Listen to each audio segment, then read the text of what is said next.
قصص الانبیاء والمرسلین واکمل ایمان المسلمین والمؤمنین بولایت علی امیر المؤمنین علیہ السلام۔ اللهم صل علی محمد وعلى محمد۔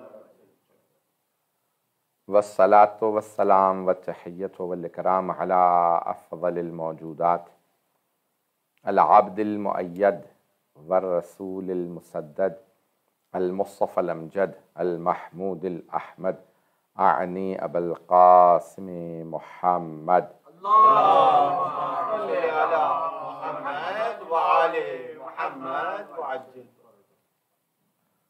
وعلى روحه ونفسه وسحره ووصيه سید الاتقیاء والاصفیاء مولا الموالی امام المتقین علی بن ابی طالب۔ اللهم صل علی محمد وعلى محمد وعجل وعلى اوصیائه لا سیما بقیت اللہ فی الارضین روحی وارواح العالمین لتراب مقدمہ الفدا واللعنۃ الدائمۃ علی اعدائہم اجمعین من الآن إلى قیام یوم الدین۔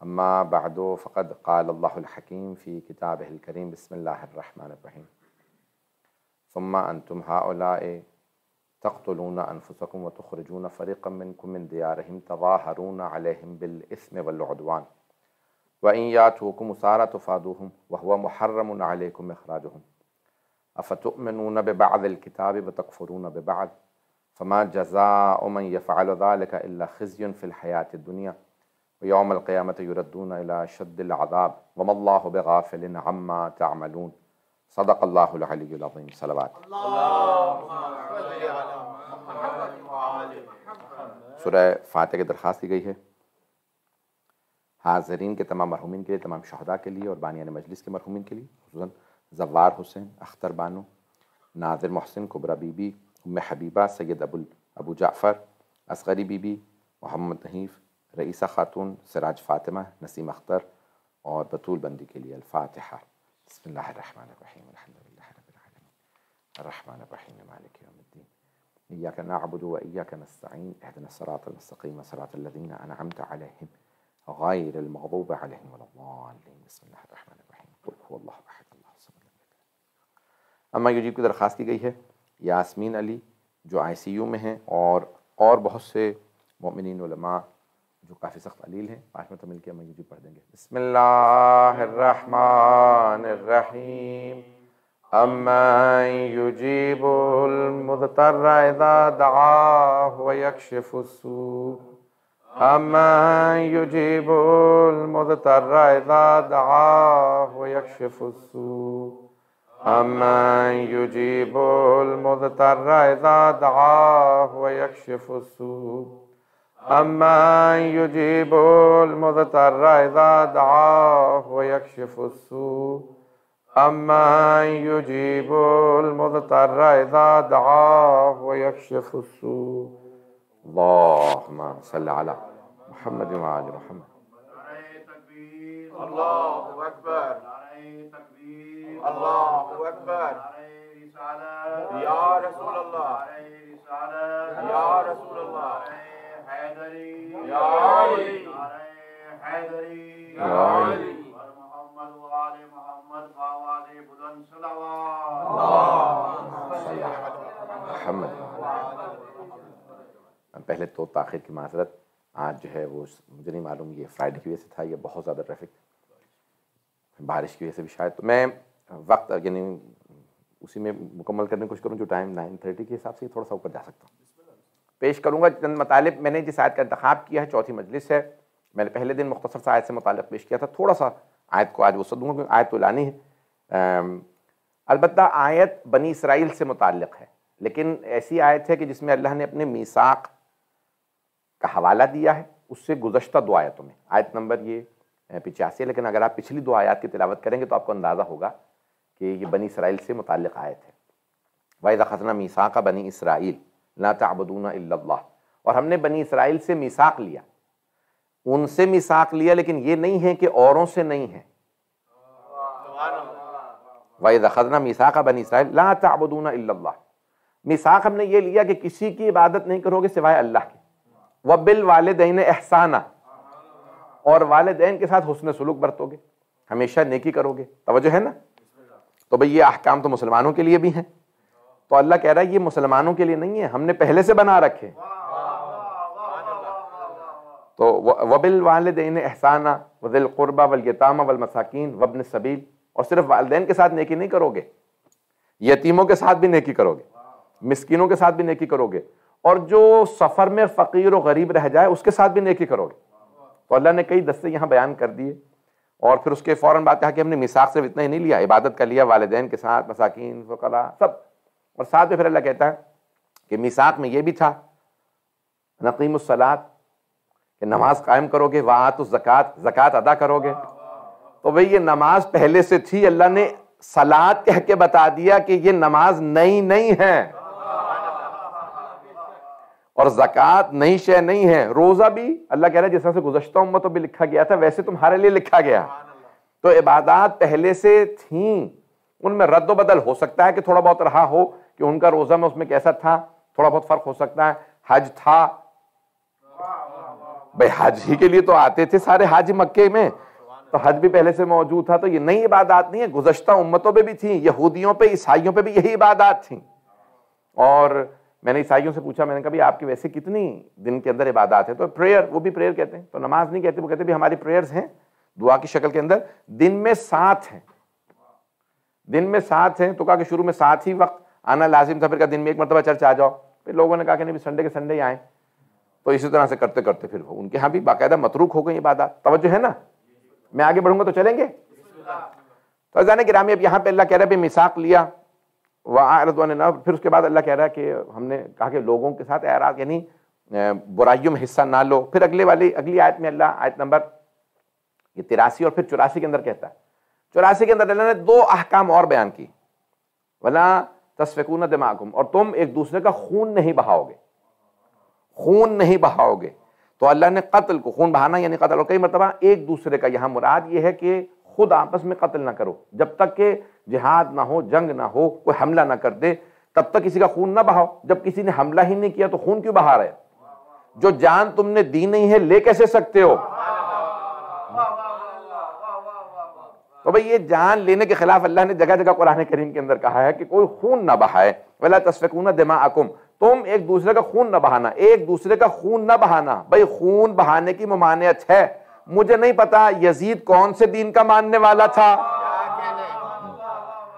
اللہ نے تو پچھلے ادیان کا بھی بتا دیا کہ بھئی خون بہانے سے ممانعت ہے، میثاق میں لیا ہے. مسلمانوں میں خون نہیں بہا سکتے، عیسائیوں میں خون نہیں بہا سکتے، یہودیوں میں خون نہیں بہا سکتے.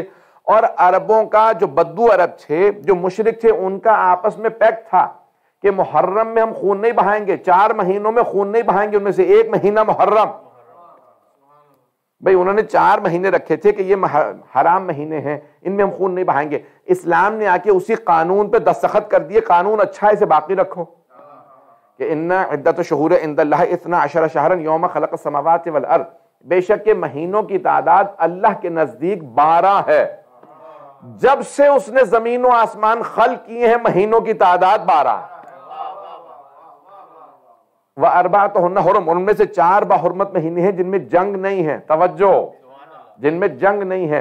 تو اب یہاں 5ویں امام کی، یہ 6 امام علیہ السلام کی روایت ہے، فیض کاشانی نے اپنی تفسیر صافی میں لکھی ہے. امام فرماتے ہیں یہاں 12 مہینوں سے 12 امام مراد ہے.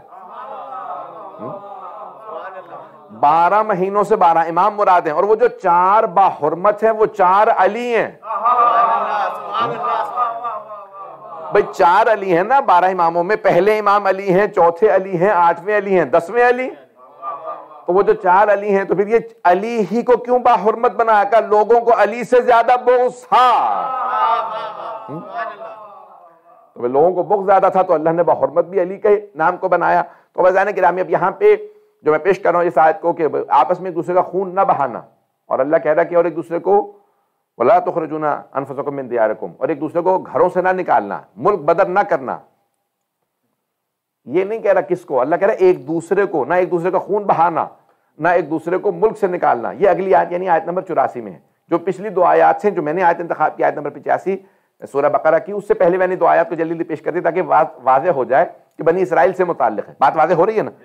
تو اب آیت نمبر 84 میں اللہ کہہ رہا ہے کہ بھئی ایک تو خون نہ بہانا، دوسرے ایک دوسرے کو گھروں سے نہ نکالنا. تو یہودیوں کی عادت ہی نکالتے رہتے تھے، در بدر کرتے رہتے تھے، جاؤ اس کو نکال دیا جائے، اس کو ملک بدر کیا، اس کو ملک بدر.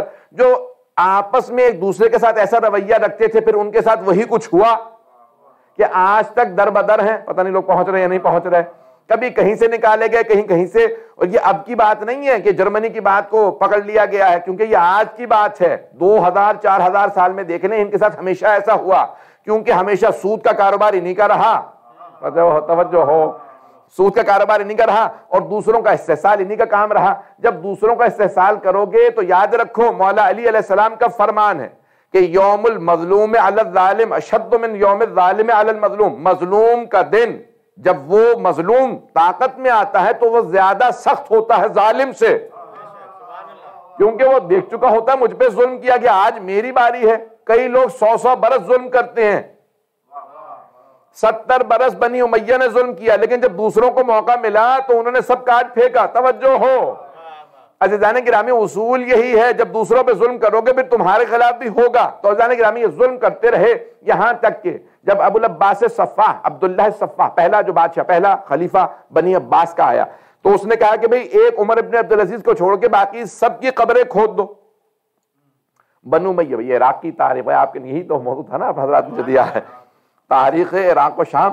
تو اس نے آنے کے بعد پہلا حکم دیا، پہلا فتویٰ صادر کیا. اس نے کہا عمر ابن عبدالعزیز جو آخری خلیفہ تھا اس کو رہنے دو، باقی سب کی بنو امیہ کے خلفاء کی قبریں کھود کے اگر ہڈیاں ملے تو ہڈیوں کو آگ لگا دو، اور اگر کسی کا جسم باقی رہا تو جسم کو آگ لگا دو. تو اس نے سب کی باقاعدہ قبریں کھود کی، اور پھر بہت سے لوگ بعد میں جاتے رہتے ہیں کہ یہاں پہ اس کی قبر، وہاں پہ بھئی جو کچھ تھا وہ نکول کے آگ لگا دیا گیا. بات پہنچ رہی ہے جانے کی؟ میں ایک اور اگر جملہ یہاں پہ پیش کر دوں اگر سننا چاہیں. میں تاریخ کے آئینے میں جب یہ عبداللہ ابن زبیر کے بعد یہ مروان ابن حکم جب وہ آیا نا اور آ کے تخت پہ بیٹھا، جب اس کو مار لیا، یہ بنو امیہ آ گئے پاور میں، تو سامنے تشت میں جو ہے نا وہ سر رکھا تھا عبید اللہ ابن اس کا عبداللہ ابن زبیر کا. جب اس نے عبداللہ ابن زبیر کا سر دیکھا تو ایک بزرگ کھڑے تھے، وہ ہنسنے لگے اونچی اونچی. تو اس نے کہا کیا بات ہے، کیوں ہنس رہے ہو اتنا؟ اس نے کہا بھی میں نے اسی تخت پہ پہلے عبید اللہ ابن زیاد کو بیٹھا دیکھا، تشت میں حسین کا سر رکھا تھا. پھر میں نے مختار کو بیٹھا دیکھا، عبید اللہ ابن زیاد کا سر رکھا تھا. پتہ نہیں لوگ ہیں یا نہیں. پھر میں نے عبداللہ ابن زبیر کو بیٹھا دیکھا اور مختار کا سر رکھا تھا. اب تجھے بیٹھا دیکھ رہا ہوں اور عبید اللہ ابن زیاد کا سر. اب سوچ رہا ہوں تیرا اگلا سر آنے والا ہے، چاہے تیری جگہ پہ کون بیٹھا ہوگا. پتہ نہیں لوگ ہیں یا نہیں ہے. سوچ یہ رہا ہوں کہ تیری جگہ کون ہوگا، اگلا تو سر تیرا آنے والا ہے، کیونکہ ترتیب تو یہی چل رہی ہے. اس نے کہا بھئی یہ قتل و خون رکواؤ، کیونکہ یہ تو رک ہی نہیں رہا. عزیزان گرامی، جب مظلوموں پہ، جب آل محمد پہ ظلم کیا جائے تو پھر یاد رکھیے گا کبھی بھی امان نہیں ہوتی، کبھی سکون نہیں ہوتا. جناب یوسف کے بھائی جب انہیں کنویں میں ڈالنے لگے تھے نا تو وہ رونے لگے. تو کہا کیا بات ہے، ڈر گئے ہو؟ کہا ڈرا نہیں ہوں، پریشان تمہاری طرف سے ہوں، کیونکہ میں معصوم ہوں. جب تم مجھ پہ ظلم کرو گے تو تم پہ طرح طرح کے عذاب بھیجے گا اللہ. آپس میں لڑائیاں ہوں گی، آپس میں نفرتیں ہوں گی، حسد صرف مجھ سے نہیں باقی رہے گا. توجہ ہو، معصومین پہ ظلم کرنے کے کانسیکوینسز ہوتے ہیں. اب وہ عراق کے لوگ سمجھ نہیں رہے تھے، پتہ نہیں شاید آج تک عراق پھر آباد نہیں ہوا. بہت سے علماء کہتے ہیں ایک وجہ یہ بھی ہے کہ اس سرزمین پہ کیونکہ ایسے معصومین کا خون بہایا گیا، تو جب تک کہ امام زمانہ بدلہ نہیں لیں گے تب تک سکون نہیں آئے گا. اب چاہے وہاں پہ اب ماننے والے ہیں اہل بیت علیہ السلام کے، لیکن جب تک خون حسین کا بدلہ نہ لیا جائے تب تک سکون نہیں آتا. میں ایک جملہ کہوں گا، میں کسی کا آرٹیکل پڑھ رہا تھا تو کہنے لگا ارے لال مسجد میں ظلم ہوا. لال مسجد تو پتہ ہوگی آپ کو، تو اسلام آباد تو کہنے لال مسجد میں کیونکہ جو ظلم ہوا ہے اس لیے اس کے کانسیکوینسز ہوں گے، نتائج تو ہوں گے. جب آپ نے وہاں پہ بمبارڈمنٹ کی اور فائرنگ کی تو ایک صاحب نے ان کو فوراً خط لکھا، کہا اچھا تو آپ مانتے ہیں کہ کانسیکوینسز ہوتے ہیں؟ یہ کہیں امت مسلمہ پہ آل محمد کا خون بہانے کے کانسیکوینسز تو نہیں آ رہے ہیں؟ پتہ نہیں لوگ ہیں یا نہیں ہیں، کیونکہ اب یہ ٹیلی ویژن پہ جا رہی ہے اس لیے میں کھل کے پیش کر رہا ہوں. عزیزان گرامی، یہ ساری امت سوچے تو صحیح کہ آل محمد پہ کتنے مظالم ڈھائے گئے ہیں، تو کہیں نہ کہیں تو امت کو بھرنے ہوں گے. اگر جناب یوسف کے سگے بھائی، نبی کے بیٹے، نبی یعقوب کے بیٹے منکر توحید نہیں ہوئے تھے. پتہ نہیں لوگ ہیں یا نہیں. بھائی منکر توحید نہیں ہوئے تھے, خدا کو پھر بھی مانتے تھے, پھر بھی نمازیں پڑھے چلے جا رہے تھے, عبادتیں بھی کرتے تھے, جناب یعقوب کو نبی بھی مانتے تھے, لیکن کیونکہ ایک اور معصوم پہ ظلم کر بیٹھے تھے, اس سارے ظلم کے نتیجے بھگت رہے تھے. عزیزان گرامی, آج مسلمان اللہ کو مانتے ہیں, رسول خدا کو مانتے ہیں, قرآن کو مانتے ہیں, نماز کو مانتے ہیں, روزے کو مانتے ہیں, ساری عبادات مانتے ہیں, پھر بھی ذلیل و خوار ہیں. تو مسلمانوں سوچو نا کہ کس معصوم پہ ظلم کیا ہے, کس کا حق غصب کیا ہے, کس کے حق کی تلفی کی ہے. کسی کی حق تلفی تو ہوئی ہے مسلمانوں سے جو آج تک ذلیل و خوار ہے. عزیزان گرامی, اللہ نے کہا ہے کہ عزت تمہارے ہی لیے, وَلِلَّهِ الْعِزَّةُ وَلِرَسُولِهِ وَلِلْمُؤْمِنِينَ, بے شک عزت اللہ کے لیے ہے, اللہ کے رسول کے لیے اور مؤمنین کے لیے. لیکن اگر آج مسلمانوں کو عزت نہیں مل رہی تو کوئی نہ کوئی ایسا کام کیا ہے کہ انہیں یہ آج کانسیکوینسز, یہ سارے نتائج بھگتنے پڑ رہے ہیں, ان کو دیکھنے پڑ رہے ہیں. میں بات پہنچا پا رہا ہوں؟ میری بات تو واضح ہے. یہ عزیزان گرامی, اب یہ آیت جو میں نے انتخاب کی ہے, چند جملے اس کے سن لیجئے کہ میں تاریخ کے آئینے میں سب کچھ پیش کر رہا ہوں. تو یہ بنی اسرائیل سے متعلق ہے. ثم انتم ہؤلاء تقتلون انفسکم, اللہ کہہ رہا ہے میں نے تم سے میثاق لیا تھا. گزشتہ 2 آیتوں میں نے بھی پیش کیا میثاق, خون نہیں بہاؤ گے, یہ نہیں کرو گے, وہ نہیں, سب کچھ. اللہ کہہ رہا ہے ثم انتم ہؤلاء تقتلون انفسکم وتخرجون فريقا منكم من ديارهم تظاهرون عليهم بالاثم والعدوان. تمہیں پتہ نہیں چلتا کہ تم میثاق کر چکے ہو, اللہ سے وعدہ کر چکے ہو, ایک دوسرے کا قتل نہیں کرو گے, لیکن تم بھول کیوں جاتے ہو, تم پھر بھی ایک دوسرے کا خون بہا رہے ہو. اے بنی اسرائیل, تم پھر بھی ایک دوسرے کا خون بھی بہا رہے ہو, اور اپنے میں سے ایک گروہ کو نکال دیتے ہو, ان کو کہتے ہو یہ گنہگار تھے اس لیے ہم نے نکال دیا. تظاہرون علیہم بالاسم والعدوان, الزام لگاتے ہو, تہمت لگاتے ہو کہ یہ گنہگار تھے, ہم نے انہیں ملک بدر کر دیا. بھائی جب نکالو گے کسی کو ذلیل و خوار کر کے تہمت لگا کے, تو تہمت لگانا ایک ایسی شے ہے کہ پلٹ کے واپس آتی ہے. نہیں واضح کر سکا, تھوڑی سی اور وضاحت کر دوں اس کی. بھئی اب یہ سورہ نور کی آیت ہے. آپ کہیں گے اتنی آیت سنا دی یاد بھی نہیں ہوں گی, ٹی وی پہ جا رہی ہے, ریکارڈ ہو رہی ہے, تو میں کہہ رہا ہوں کہ اب یہ جتنا ہو سکتا ہے یہ مطالعے پیش کرتا رہوں آپ کی خدمت میں. بھئی اسی محبت سے جیسے دیکھ رہے ہیں ویسے سنتے رہیے گا. تو عزیزان گرامی, اب یہ سورہ نور 24واں سورہ ہے قرآن کریم کا. ان الذین یحبون ان تشیع الفاحشۃ فی الذین آمنوا لہم عذاب علیم فی الدنیا والآخرہ.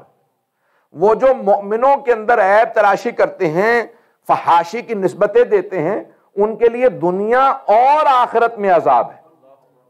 بھئی نہیں پہنچا سکا. گناہ 3 طرح کے ہیں. کچھ گناہ ایسے ہیں جن کا عذاب صرف آخرت میں, جیسے شرک. اللہ مشرک کا رزق نہیں روکتا. اللہ کے منکر ہے, پھر بھی اللہ کہتا ہے نہیں کھانے پینے دو. پتہ نہیں لوگ ہیں یا نہیں. کہیں پہ آپ نے دیکھا کہ کوئی مشرک ہو, اسے کھانا نہ مل رہا ہو, کھاتا پیتا رہتا ہے, اسے رزق ملتا رہتا ہے, نہ اللہ اس سے مکان چھینتا ہے, نہ اللہ لباس چھینتا ہے. اللہ کہتا ہے کوئی بات نہیں, دنیا میں جتنا انجوائے کرنا چاہتے ہیں کر لیں, آخرت میں ایک ہی دفعہ عذاب دوں گا. کچھ گناہوں کا عذاب صرف آخرت میں, کچھ ایسے گناہ ہیں جن کا عذاب صرف دنیا میں. مومنین کے لیے بعض اوقات ہم ایک دوسرے سے ظلم زیادتی کرتے ہیں, یہیں پہ اللہ سختی دے دیتا ہے, سزا دے دیتا ہے, تاکہ آخرت میں مومن کو عذاب نہ ہو. بہت سے لوگ کہتے ہیں بڑی بیماری کاٹ کے گئے, دنیا میں انہوں نے اپنی برزخ کاٹ لی, کچھ یہاں پہ نہیں کاٹتے تو برزخ میں کاٹتے ہیں. توجہ ہو, تاکہ وہ کاٹ کوٹ لیں, پاک ہو جائیں. تو بھی توبہ کر لو, بجائے کہ پھر کچھ نہیں کاٹنا پڑے گا. تو انسان بعض کا سختیاں دیکھتا ہے. پریشان نہ ہوئیے, میری باتوں سے پریشان میں دیکھ رہا ہوں کہ لوگ ہو رہے ہیں. تو جانے گرامی, کچھ گناہ ایسے جن کا عذاب صرف آخرت میں, کچھ گناہ ایسے جن کا عذاب صرف دنیا میں, لیکن کچھ ایسے گناہ ہیں جن کا دنیا میں بھی عذاب ہے, آخرت میں بھی. یہ بڑے سخت گناہ ہیں. تو اللہ نے سورہ نور کی آیت میں کہا ان الذین یحبون ان تشیع الفاحشۃ فی الذین آمنوا, جو مؤمنوں کی طرف فحاشی کی نسبت دیں, ان پہ تہمت لگا دیں, یا ان کے عیب تراشی کریں, یا ان کے عیب کو لوگوں کے سامنے بیان کریں کہ بیان یہ کہ اس نے, تو کیا ہوگا, لہم عذاب علیم فی الدنیا, ان کے لیے سخت ترین عذاب ہے دنیا میں بھی اور آخرت میں بھی. آخرت میں تو جو عذاب ہوگا ہوگا, دنیا میں عذاب کیا ہے پتہ نہیں لوگ ہیں یا نہیں. اب امالیہ شیخ طوسی کے اندر یہ حدیث موجود ہے, امام موسیٰ بن جعفر الکاظم علیہ السلام.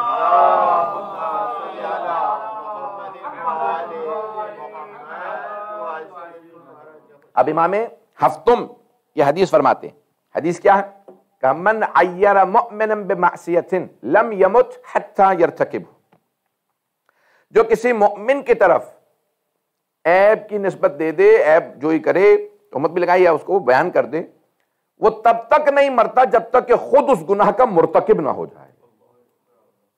یہ ہے دنیا کا عذاب، یہ عذاب نہیں تو اور کیا. سخت حدیث ہے، اب کیا کروں. تو عزیزان گرامی یہ ایسے الفاظ ہر جگہ موجود ہیں. تو اب عذاب اللہ کا مختلف شکلوں میں آتا ہے. ایک صاحب کہنے لگے ارے میں نے خدا کو ماننا چھوڑ دیا، نماز چھوڑ دی، والدین کی خدمت چھوڑ دی، روزے چھوڑ دیے، سب کچھ چھوڑ چھاڑ دیا، کچھ بھی نہیں ہوا. تو کسی نے لکھا بھئی اس سے بڑا تیرے پہ عذاب اور کیا ہوگا، تو سارے عقائد سے، ساری عبادتوں سے محروم ہو گیا، اس سے بڑا تو عذاب کیا چاہ رہا ہے اللہ کا. پتہ نہیں لوگ ہیں یا نہیں. یہ مختلف عذاب کی مختلف شکلیں ہوتی ہیں کہ بعض اوقات، اب میں ایک حدیث ہے، بڑی سخت حدیث ہے البتہ، پتہ نہیں پروردگار گناہوں کو معاف کر کے، اب یہ عجیب و غریب حدیث ہے.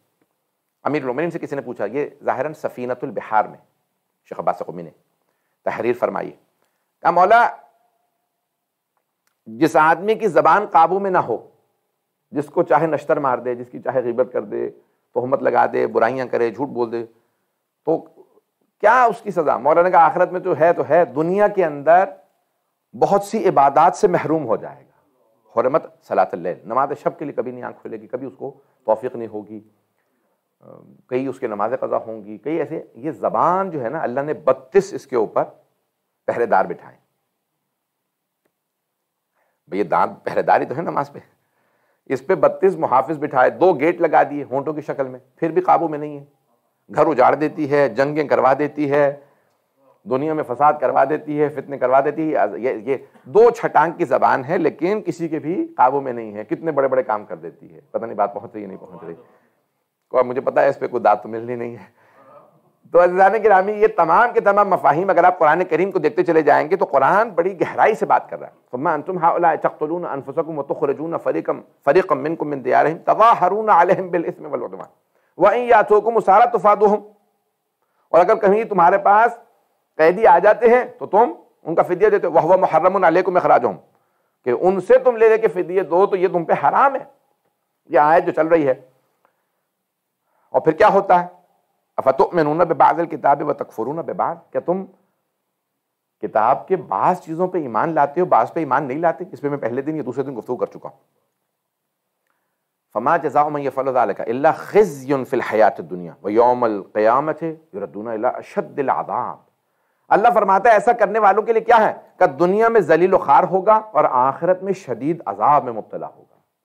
وما اللہ بغافل عما تعملون، اللہ غافل نہیں ہے ان چیزوں سے کہ جو تم لوگ کر رہے ہو. اب میں یہاں پہ حدیث کچھ پیش کرنا چاہتا ہوں. آج حدیث و آیات بعض کا تو انسان پہلے سے مطالعہ جو کر رہا ہوتا ہے، بہت زیادہ چیزیں واپس آ رہی ہوتی ہیں، کچھ ایسی ہوتی ہیں جو پچھلے مطالعات ہیں اس میں سے بھی چیز آ جاتی ہے، اور انسان سوچتا ہے کہ کیا پڑھوں کیا چھوڑ دوں، اور وقت بھی مد نظر ہوتا ہے. تو عزیزان گرامی اب یہاں ایک مولا امیر کی بڑی پیاری حدیث ہے، جب سوچتا ہوں تو عجیب و غریب کیفیت ہو جاتی ہے، رونگٹے کھڑے ہو جاتے ہیں. نہج البلاغہ میں مولا فرماتے ہیں الحذر الحذر فواللہ قد ستر کأنہ قد غفر. پتہ نہیں یہ حدیث الحذر، بھائی بی ویئر، آگاہ ہو جاؤ، وارننگ دے رہا اللہ کے. مولا امیر کہتے ہیں کہ وارننگ ہے، تحدید، تمہیں وارننگ دی جا رہی ہے کہ فواللہ قد ستر، اللہ اتنے پردے ڈالتا ہے، اتنے پردے ڈالتا ہے کأنہ قد غفر، کہ آدمی سوچنے لگتا ہے میرا تو گناہ معاف ہو گیا ہوگا، میں نے تو توبہ بھی نہیں کی. بہت بڑی حدیث ہے یہ. مولا فرماتے ہیں اللہ اتنے پردے ڈالتا ہے کہ آدمی سوچنے لگتا ہے کہ میرا گناہ معاف ہو گیا. مولا فرماتے ہیں نہیں، وارننگ دے رہا ہوں، اگر توبہ نہیں کی تو گناہ کہاں معاف ہوا. وہ ستار العیوب ہے، وہ عیبوں پہ پردے ڈالتا، وہ گناہوں کو چھپاتا. یہ نہ سوچنا کہ انہ قد غفر، کہ اس نے معاف کر دیا. لوگ یہ سمجھنے لگتے ہیں کہ انہ قد غفر، کہ اس نے معاف کر دیا ہوگا، اتنے اس نے پردے ڈال دیے. تو بھئی یہ عیب جوئی عجیب و غریب شے ہے کہ انسان جو ہے لوگوں کے عیب نہ تلاش کرے، عیب نہ تو سوچے. جو انسان دوسروں کی طرف انگلی اٹھاتا ہے وہ یہ بھول جاتا ہے کہ بھی ایک انگلی ان کی طرف ہے، باقی اپنی ہی طرف ہے، باقی تو سب اپنی طرف ہے. تو یہ عیب جوئی انسان کے لیے بڑی اس کی ممانعت آئی ہے. ایک صلوات پڑھیں محمد وآل محمد. اللہم صلی علی محمد وآل محمد وعجل برائے خوشنودی سید الشہداء بآواز بلند صلوات. اللہم صلی علی محمد وآل محمد وعجل فرج. چلوں ابھی اب یہ بھئی آپ انتظامیہ کے لوگ جس محبت سے سن رہے ہیں میں ممنون ہوں. کہ خود ہی آپ اہتمام کرتے ہیں، خود ہی صفائی کرتے ہیں، خود ہی پھر بیٹھتے ہیں، پھر خود ہی سنتے ہیں، پھر تو یہی بہت بڑی عبادت ہے، یہ بہت بڑی سعادت ہے۔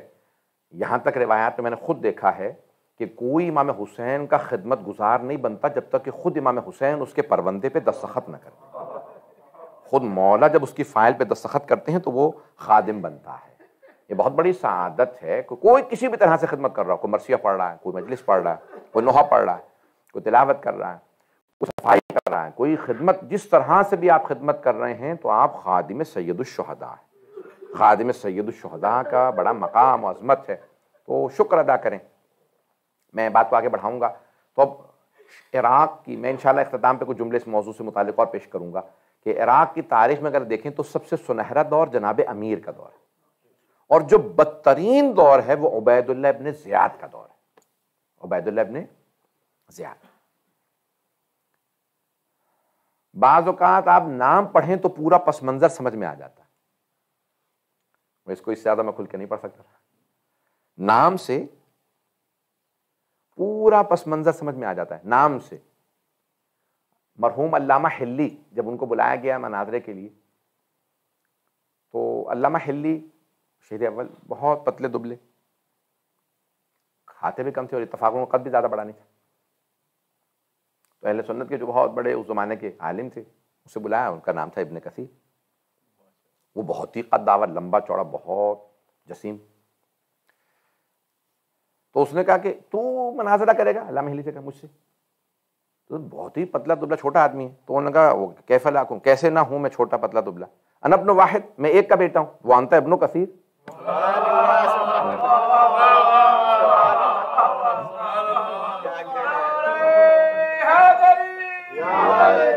ترجمہ نہیں کروں گا اس کا، پہنچ تو گئے ہوں گے، ترجمے کی ضرورت ہی نہیں، تو انہوں نے کہا میں ایک کا بیٹا ہوں، تو ابن کثیر۔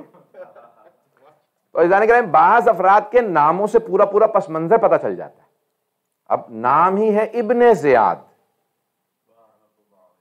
پتہ نہیں بات پہنچی یا نہیں پہنچی، یعنی عبید اللہ ابن زیاد، بہت زیادوں کا بیٹا۔ تو اب اس کا کہہ لیں کہ تاریخ اس کی بڑی ہی نحس، اور اس کے باپ کی بھی۔ جناب امیر نے خط لکھا شام والے کو، یزید کے باپ کو خط لکھا، کہا کہ رسول خدا نے حدیث واضح کہی ہے، ہر جگہ موجود ہے، شیعہ سنی سب کتابوں میں، کہ الولد للفراش وللآخر حجر، بچہ جو ہے وہ صاحب فراش کا ہے، اور جو زنا کی نسبت دے اس کو سنسار کر دو۔ تو نے کیسے کہہ دیا زیاد کے لیے کہ یہ میرا بھائی ہے؟ اب ممبر لائق نہیں ہے وہ گفتگو کہ جو ان کے خاندانوں کی ہے، ممبر لائق نہیں کہ تو ایک آدمی جس کے باپ سے وہ منسوب تھا، تو نے کہا کہ نہیں یہ تو میرا ہی بھائی ہے، میرے باپ کا بیٹا ہے، یعنی یہ ان کے کردار تھے، ان کے ماں کے باپ کے کردار ایسے تھے۔ اور عبید اللہ ابن زیاد اس کا بیٹا تھا، واحد آدمی ہے، بلکہ دو افراد ہیں، لیکن اس کا بھی خاص طور سے ائمہ علیہ السلام نے نام لے کے، باپ کا بھی نام لے کے لعنت کی ہے، ماں کا نام لے کے بھی، وابن زیاد وابن مرجانہ تھا۔ عبید اللہ ابن زیاد پہ لعنت ہو اور مرجانہ کے بیٹے پہ، مرجانہ کا بیٹا یعنی یہی، بات پہنچ رہی ہے میری؟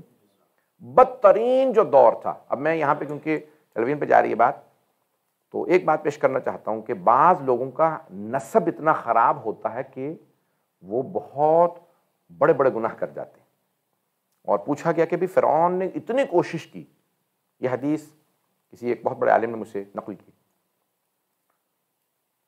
تو کیونکہ میں نے خود نہیں دیکھی، سے حوالہ نہیں ہے، تو کہتے ہیں کہ اتنی اس نے کوشش کی فرعون نے حضرت موسیٰ علیہ السلام کو مارنے کی، قتل کرنے کی، بچے مرواتا رہا، لڑکے ذبح کرواتا رہا، اور پھر ان کے حضرت موسیٰ گھر پہنچ گئے، پھر بعد میں مارنے کی فوج کی کوشش کرتا رہا۔ کیوں نہیں مار سکا؟ کہا کیونکہ اس کے ماں باپ میں شادی ہوئی ہوئی تھی۔ پتہ نہیں لوگ پہنچے یا نہیں پہنچے، یعنی وہ ولد الزنا نہیں تھا۔ معصوم کا قاتل جو ہے اس کا شجرہ خراب ہوتا ہے۔ اب عبید اللہ ابن زیاد کا اگر آپ دیکھیں تو پورا شجرہ بہت خراب ہے، بے زیادہ میں نے کہا نا ممبر لائق نہیں ہے بیان کے۔ تو عبید اللہ ابن زیاد کا جو دور ہے بدترین دور عراق کا، اور اس کی حکمرانی کے اندر اتنے بڑے بڑے مظالم ہوئے، اس سے بڑی کیا بات ہوگی کہ مولا حسین علیہ السلام کے خلاف فوج بنائی گئی، اور ان کے قتل میں یہ شریک ہوا اور اس نے خود کہا کہ بھی ان کو مار دو. اور بعد میں جب پوچھا گیا کہ تجھے کوئی پچھتاوا ہے تو پچھتاوا نہیں بلکہ تمسخر کر رہا ہے. جیسے ہی مولا سجاد آئے اور جناب زینب کبریٰ آئیں تو تمسخر کرنے لگا، کہا خدا نے مار دیا تمہارے بھائی کو. جناب زینب کبریٰ سے کہا تو جناب زینب کبریٰ نے کہا خدا لعنت کرے میرے بھائی کے قاتل پہ. اب چیخنے لگا، کہا کیا بات ہے، آپ لعنت کیوں کر رہی ہیں؟ بی بی نے کہا تجھے کیا تکلیف ہے، میں بھائی کے قاتل پہ لعنت کر رہی ہوں. پتہ نہیں لوگ پہنچے یا نہیں وہاں. وہ کہہ رہا تھا اللہ نے مارا ہے، تو جناب زینب نے کہا پھر اللہ لعنت کرے میرے بھائی کے قاتل پہ. اب وہ سمجھ رہا تھا کہ لعنت اسی پہ آ رہی ہے. عزیزان گرامی، یہ جناب زینب کبریٰ کی حکمت ہے، ان کی دانائی ہے کہ انہوں نے اس عراق میں، اس کوفے میں اور اس شام میں کہ جہاں پہ جناب سید الشہداء کے خلاف منصوبے بنائے گئے تھے، وہاں جناب سید الشہداء کے خلاف سارے منصوبوں کو ناکام بنایا. یہ جناب زینب، میں انشاءاللہ آنے والے دنوں میں پیش کروں گا، آج نہیں کیونکہ مجھے پھر پوری مجلس چاہیے جناب زینب سے متعلق کہ میں تفصیل سے پیش کر سکوں کہ بی بی کا کارنامہ کیا ہے. یہ کیوں جناب سید الشہداء نے فرمایا تھا کہ جب جناب عبداللہ ابن عباس رضی اللہ عنہما انہوں نے سوال کیا کہ مولا عراق مت جائیے، کربلا کا نام نہیں لیا انہوں نے، عراق مت جائیے، عراق والے آپ کے ساتھ وفا نہیں کریں گے. مولا نے کہا میں جانتا ہوں، میں شہادت کے لیے جا رہا ہوں. کہا جانتے ہیں شہادت کے لیے جا رہے ہیں تو پھر بہنوں کو ساتھ کیوں لے جا رہے ہیں؟ یہ مجھے سمجھ میں نہیں آتا. تو آپ نے فرمایا، کہا کہ کیونکہ میرے جد رسول خدا کا دین میری وجہ سے بچے گا اور میری شہادت میری بہنوں کی وجہ سے. یہ جملہ پڑھ دیا جاتا ہے لیکن کیسے جناب زینب کبریٰ نے جناب سید الشہداء کی شہادت کو بچایا، میں انشاءاللہ کوشش کروں گا کہ ایک اس کی تجلی آپ کے سامنے پیش کروں کہ کیسے جناب زینب. تو انشاءاللہ آنے والے دنوں میں، کل تو نہیں لیکن چند دنوں بعد انشاءاللہ پوری میری کوشش ہوگی کہ جناب زینب سلام علیہ کی پورے کنٹریبیوشن کو، بس بھائی میں زیادہ وقت نہیں لینا چاہتا ہوں، تھوڑی سی زحمت اور دوں گا. تو عراق میں جو حکمران آئے ہیں ان حکمرانوں کی ایک پوری اگر فہرست بنائی جائے تو کتابوں کی کتابیں بن جائیں کہ کتنے لوگوں نے وہاں حکمرانی کی اور کس کس طرح سے حکمرانی کی.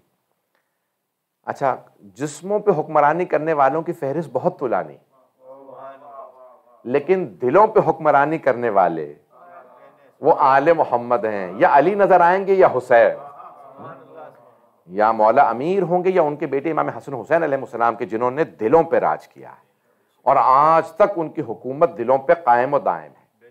بس میں آپ کو زحمت کو تمام کر رہا ہوں. چند جملے سن لیجیے جو میں پڑھنا چاہ رہا تھا، میں نے شروع کیے تھے پہلے، اس کے بعد پھر چند جملے مصائب کے کہ اگر آپ غور کریں تو امام حسین خود انتخاب کرتے ہیں کون ان کی خدمت کرے، وہ خود تائید کرتے ہیں کون زیارت پہ آئے.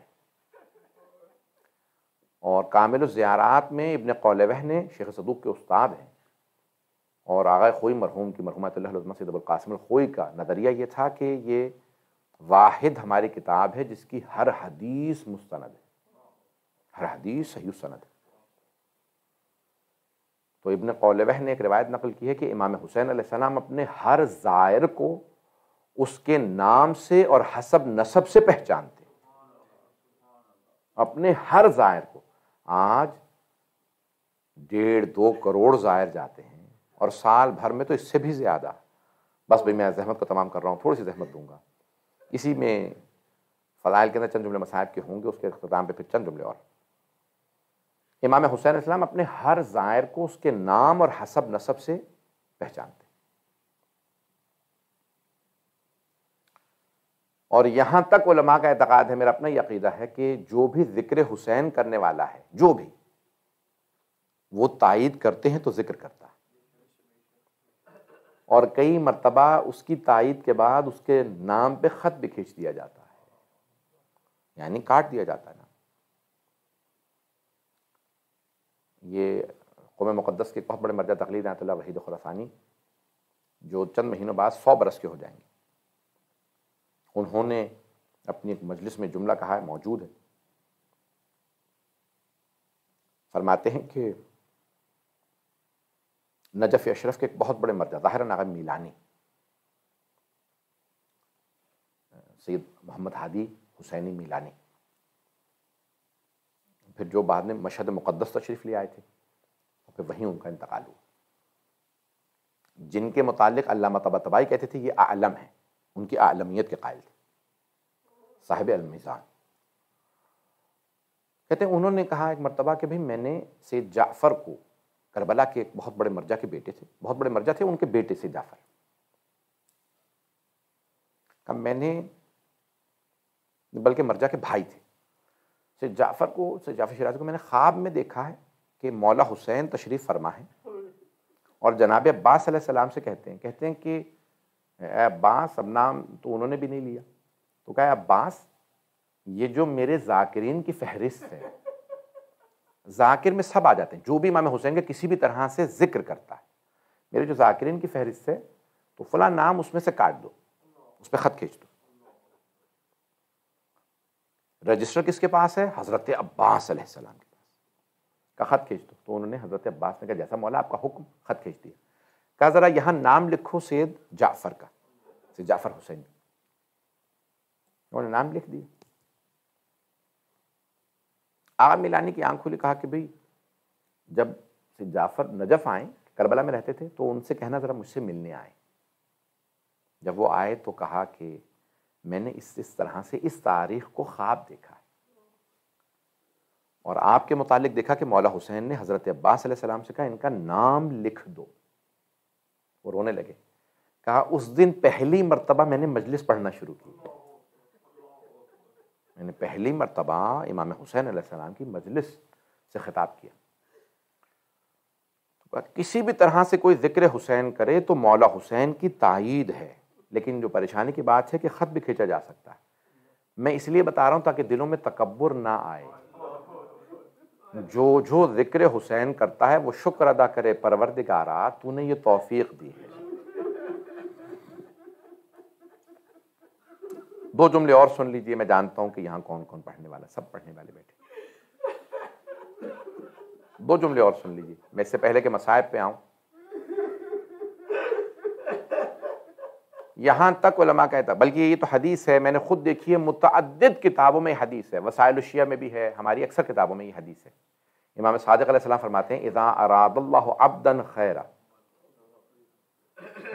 جعل فی قلبہ حب الحسین، اللہ اپنے جس بندے کی خیر چاہے، اللہ سب کی خیر چاہتا ہے لیکن خاص مقام چاہے، اس کے دل میں حسین کی محبت ڈال دیتا ہے، اس کے دل میں حسین کی محبت ڈال دیتا ہے، اور اگر اور زیادہ اس کو منزلت دے، اس کو حسین کی زیارت دیتا ہے، حسین کا ذکر عطا کرتا ہے۔ یہ ذکر حسین بغیر پروردگار کی تائید کے نہیں ملتا۔ جو بھی جس طرح سے ذکر کر رہا ہے، شکر خدا کرے پروردگارا یہ تو نے چنا ہے تو میں ذکر کر رہا ہوں۔ بہت زیادہ یہاں پہ دو، اس سے پہلے کہ میں نے آپ سے وعدہ کیا میں مسائل پڑھوں، میں نے ایک ہی بات کہی تھی لیکن ایک اور بات سن لیجیے۔ مرحوم آیت اللہ سید حسین طباطبائی بروجردی،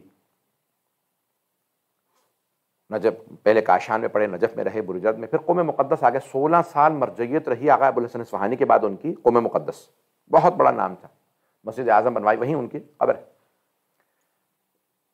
درس خارج کہا کرتے تھے ممبر سے حضرت معصومہ کے حرم میں، فقہ۔ ایک دن درس خارج سے پہلے کھڑے ہوئے اور مصائب پڑھنے لگے، درس سے پہلے مصائب پڑھے اور بہت رو رو کے مصائب پڑھے امام حسین کے۔ اس کے بعد درس دیا، ان کے شاگردوں نے پوچھا آقا کیا بات ہے، آج آپ نے مصائب سے شروع کیا درس؟ کہا میں نے کل رات خواب دیکھا ہے، وہ جو ہے نا کہ روز قیامت سب سے بڑا جو جنت کا دروازہ ہوگا وہ باب الحسین ہوگا۔ کہا کل رات میں نے خواب میں دیکھا کہ میں روز قیامت ہے اور جنت میں جانے کی کوشش کر رہا ہوں، یعنی پہنچ چکے ہیں ان مومنین میں جو جنت میں جانے والے ہیں۔ کہا جنت میں جانے سے پہلے دیکھتا ہوں کہ مختلف دروازوں پہ مختلف ہستیاں کھڑی ہیں، ایک در پہ خود مولا حسین کھڑے، اور در بہت وسیع و عریض ہے، اور دیکھ رہا ہوں کہ لوگ جوک در جوک اس میں داخل ہو رہے ہیں، گروہ در گروہ جا رہے ہیں۔ مولا حسین کہہ رہے ہیں آ جاؤ، کچھ سوال نہیں کرے، کہتے ہیں آ جاؤ۔ کہا میں جانے لگا تو ایک فرشتے نے ہاتھ پکڑا، کہاں؟ کہا میں امام حسین کے در سے جنت میں جانا چاہتا ہوں۔ کہا یہ صرف ان کے لیے ہے جنہوں نے حسین کا ذکر کیا، جو ذاکر حسین تھے صرف وہ اس در سے جا سکتے ہیں، جنہوں نے حسین کے مصائب پڑھے، مرثیہ پڑھا، نوحہ پڑھا، کوئی ذکر کیا، کوئی مصائب مجلس پڑھی، صرف وہ جا سکتے ہیں۔ کہا پھر میں کہا آپ امام صادق کے در سے جائیے، فقہا وہاں کھڑے ہیں، مولا خود امام صادق آپ سے حساب کتاب لیں گے کہ ایک سوال کریں گے۔ کہا جب وہاں آیا دیکھا بہت طولانی صف ہے اور ایک ایک آدمی کا لمبا چوڑا حساب، کہا اس لیے میں نے آج سے مجلس شروع کی ہے تاکہ میں روز قیامت اس باب سے جنت میں جا سکوں جہاں حسین کھڑے ہوں گے، اور مولا کہیں گے جنہوں نے میرا ذکر کیا وہ آ سکتے ہیں، اجرکم اللہ۔ ان مجالس کا بڑا اثر ہے، ان مجالس کا ہمارے دلوں پہ اثر ہوتا ہے، ہماری روح پہ اثر ہوتا ہے، ہمارے ایمان پہ۔ کبھی بھی اپنے ثواب کو ضائع نہ کریں، کبھی بھی کوئی بھی آدمی اپنے ثواب کو ضائع نہ کرے۔ آپ کو اندازہ نہیں، یہ زندگی گزر جائے گی لیکن وہ جو بقا ہے وہ حسین ابن علی کے ساتھ ہے، امام حسین کے ساتھ ہے۔ بڑے بڑے، میں یہاں پہ بہت سی روایات پیش کرنا چاہتا تھا، بہت بڑا ایک نام ہے آیت اللہ شیخ جعفر شوشتری، فرماتے ہیں میں کتاب سے دیکھ کے مجلس پڑھا کرتا تھا، مجھے مجلس پڑھنا نہیں آتی تھی، کہ میں کتاب سے دیکھ کے پڑھتا تھا۔ ایک شب قدر میں وضو کر کے ایک مرتبہ تیار ہوا اعمال کے لیے کہ اچانک دل میں خیال آیا کہ آج شب قدر ہے، میں خطابت کا تحفہ مانگ لوں مولا سے۔ کہا میں نے فوراً کربلا کا رخ کیا، آنکھوں میں آنسو آئے، تڑپتے ہوئے میں نے صحن میں کھڑے کھڑے رو کے کہا مولا کب تک میں کتابوں سے دیکھ دیکھ کے مجلس سے پڑھتا رہوں گا؟ مولا مجھے خطابت عطا کریں کہ لوگ دور سے میری مجلس سننے آئیں، مولا میں آپ کے مصائب پڑھوں، لوگ میرے مصائب میں روئیں، مولا مجھے ایک مرتبہ آپ اپنے فضائل و مصائب بیان کرنے کی توفیق۔ بس بھئی یہ دعا مانگی۔ خود ہی فرماتے ہیں میں اس رات سو گیا شب قدر اعمال کرنے کے بعد، صبح میں سویا، جیسے ہی میں نے اعمال کر کے صبح میں تھوڑی دیر کے لیے سویا تو دیکھتا ہوں جیسے شب عاشور ہے اور میں کربلا پہنچ چکا ہوں، اور مجھے ایک مرتبہ کہا اس خیمے میں مولا حسین ہے، اندر چلے جاؤ۔ جب میں اندر گیا دیکھا مولا حسین جناب عباس کے ساتھ کھڑے ہیں، اور ایک مرتبہ کہتے ہیں عباس پانی تو ہے نہیں، ایک مہمان بھی آ گیا ہے، عباس بھوک پیاس بھی ہے، پانی نہیں ہے اور مہمان بھی آ گیا ہے، عباس کچھ کھانے کو ہو تو انہیں دے دو، یہ ہمارے مہمان ہیں۔ تو کہا مولا کچھ بھی نہیں ہے، کہا عباس انہوں نے مجھ سے مانگا ہے، ذرا عطا کر دو۔ پھر دوبارہ جناب عباس سے مولا عطا کروا رہے ہیں، تو کہا مولا کچھ آٹا باقی رہ گیا ہے۔ کہتے ہیں خواب میں دیکھتا ہوں مولا عباس نے اپنے ہاتھ سے میرے ہاتھ میں آٹے کے کچھ ٹکڑے رکھے، کہا میں نے وہ روٹی بنی ایک مرتبہ وہاں پہ اپنی زبان پہ رکھی، اب جو اٹھے تو مجلس پڑھتے تھے، دنیا دور سے آتی تھی ان کا مصائب سن لو، خود ہی کہتے تھے مصائب میں نہیں پڑھتا، مولا حسین کی عطا ہے، یہ مصائب مولا حسین مولا عباس کی عطا ہے۔ بس بھی میں زحمت نہیں دوں گا زیادہ، آئیں ذرا آج دو جملے پیش کر دوں، اجرکم اللہ، تاخیر ہو چکی ہے زیادہ لمبا نہیں پڑھوں گا، دو جملے پیش کرنا چاہتا ہوں آج، ایک اور بی بی کے مصائب سن لیجئے، جناب ام کلثوم کے مختصر سے مصائب سن لیجئے کہ جناب ام کلثوم جب شام غریبہ میں خیموں کو آگ لگ گئی تو جناب زینب کبریٰ نے کہا کہ ام کلثوم سب بیبیوں سے کہو اپنے اپنے بچوں کو دیکھ لیں، بچے موجود ہیں۔ جناب ام کلثوم کمر پہ دونوں ہاتھ رکھ کے کھڑی ہو گئے کہ بیبیوں اپنے اپنے بچوں کو دیکھ لو۔ تو اتنے میں جناب خدیجہ جو جناب امیر کی بیٹی ہیں رو کے کہنے لگی بی بی میرے دونوں بچے گھوڑوں کی ٹاپوں کے نیچے شہید ہو گئے ہیں، بی بی میرے دونوں بچے شہید ہو گئے۔ جناب ام کلثوم ایک ایک بی بی سے پوچھ رہی ہیں اپنے اپنے بچوں کو دیکھ لو۔ اب ایک مرتبہ جناب رباب سے جناب ام کلثوم نے پوچھا رباب سب خیریت ہے؟ کہ بی بی سکینہ کا کچھ پتہ نہیں۔ اجرکم اللہ، اجرکم اللہ۔ بس پہ جانتے ہیں نا آپ جناب ام کلثوم ہر مصائب پہ کسے پکارا کرتی تھی؟ جناب عباس کو۔ ہر مصائب پہ کہتی عباس ذرا آ کے دیکھو خیموں میں آگ ہے، سکینہ کا کچھ پتہ نہیں۔ اجرکم اللہ، بس بے دو جملے بس، اجرکم اللہ، اجرکم اللہ۔ جناب سیدہ قبول فرمایا آپ کا رونا۔ ایک سوال کروں، جب آپ لوگ روتے ہیں کوئی تماچے تو نہیں مارتا؟ جب آپ روتے ہیں کوئی تازیانے تو نہیں مارتا؟ بس بھئی آخری جملہ سن لیجئے، جب بیبیاں شام سے واپس مدینے آئیں، جناب ام کلثوم نے رو کے کہا مدینہ تو جدنا لا تقبلینا، اے نانا کے شہر مدینہ ہمیں قبول نہ کرنا، جب ہم گئے تھے تو بھائیوں کا سایہ تھا، ہمارے گودوں میں بچے تھے، نہ بھائی رہے نہ بچے۔ ألا لعنة الله على القوم الظالمين وسيعلم الذين ظلموا أي منقلب ينقلبون